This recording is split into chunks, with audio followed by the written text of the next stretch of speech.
আমরা যদি জনগণের রায়কে আদালতে নিয়ে যাওয়া হয় তাহলে আমাদেরকেও রাজপথে যেতে হবে। মঙ্গলবার কুমিল্লার স্টেশন ক্লাবে একত্রিত হলেন জুলাই অভ্যুত্থানের সামনের সারির প্রায় সব নেতা। ইফতারকে কেন্দ্র করে আয়োজিত মঞ্চে উপস্থিত নাহিদ ইসলাম, সার্জিস আলম, হাসনাত আবদুল্লাহ, আখতার হোসেন, নাসিরুদ্দিন পাটোয়ারি সহ কেন্দ্রীয় অন্যান্য নেতারা।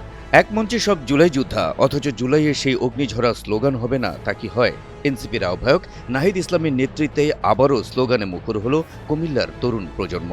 ক্ষমতা না জনতা, ইয়াপস না সংগ্রাম, দালালি না রাজপথ, গোলামি না আজাদি। মঙ্গলবার সন্ধ্যায় কুমিল্লা স্টেশন ক্লাবে এনসিপি আয়োজিত ইফতার মাহফিল পূর্ব সমাবেশে চলমান রাজনৈতিক ইস্যু নিয়ে বিকাশ পেমেন্টে 10,000 টাকার বেশি অফার, শপিং চলছে তো। জোরালো বক্তব্য রাখেন এনসিপির আহ্বায়ক সংসদ সদস্য নাহিদ ইসলাম। সংবিধানের দোহাই দিয়ে গণভোটকে আদালতে নিয়ে গিয়ে প্রশ্নবিদ্ধ করার তুমুল সমালোচনা করেন তিনি। বলেন, যদি পুরনো সংবিধানের কথাই বলা হয় তাহলে ফ্যাসিস্ট হাসিনাকেই এখন প্রধানমন্ত্রী হিসেবে মেনে নিতে হবে। যদি পুরনো সংবিধানের কথা বলা হয় তাহলে ফ্যাসিস্ট হাসিনাকেই এখনকার প্রধানমন্ত্রী হিসেবে মেনে নিতে হবে। নাহিদ ইসলাম তার বক্তব্যে আবারও রাজপথে নামার হুঁশিয়ারি দেন। বলেন, জনগণের রায়কে আদালতে নিয়ে গেলে আমরা রাজপথে নামতে বাধ্য হব। সংসদকে সংস্কার পরিষদ হিসেবে ঘোষণা করতে হবে। গণরায় অনুযায়ী সব সংস্কার বাস্তবায়ন করতে হবে। এর বিকল্প আমরা কোনো কিছুই মেনে নিব না।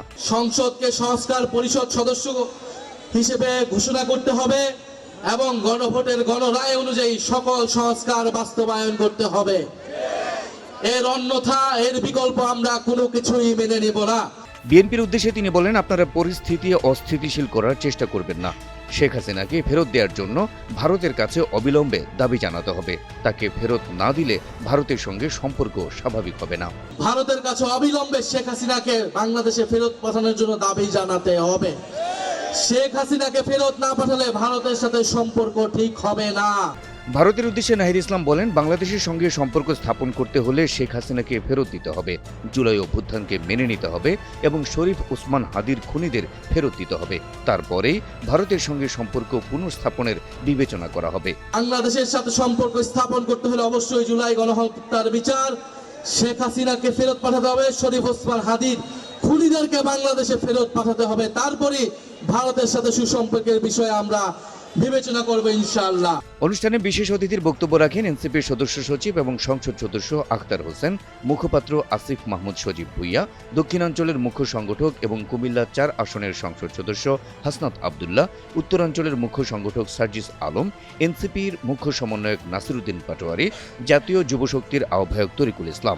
এতে কুমিল্লা বিভাগীয় সাংগঠনিক সম্পাদক মোহাম্মদ আতাউল্লাহ সহ বিভাগীয় নেতারা উপস্থিত ছিলেন। প্রসঙ্গত, জুলাই গণঅভ্যুত্থানের আকাঙ্ক্ষা বাস্তবায়ন ও নাগরিক অধিকার আদায়ের সংগ্রামে ১ বছরের পথ চলা উপলক্ষে এনসিপির ১০ দিন ব্যাপী কর্মসূচির অংশ হিসেবে কুমিল্লা বিভাগের উদ্যোগে এই ইফতার মাহফিলের আয়োজন করা হয়।